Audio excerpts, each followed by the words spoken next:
Alright, this is Devin again, and today we will be talking about if you're having issues with your sound on the computer. First thing you'll want to do is run the audio troubleshooter by going to your start button, go under control panel, and then in the search box you can type troubleshooter. When you see the troubleshooting tab come up, click this. Then under hardware and sound, click troubleshooting audio playback.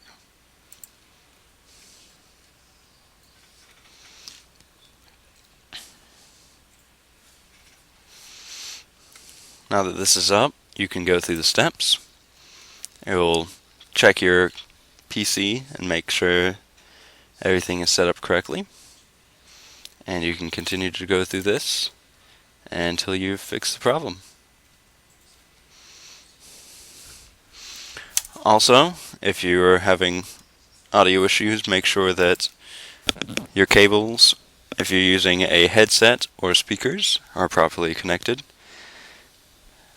And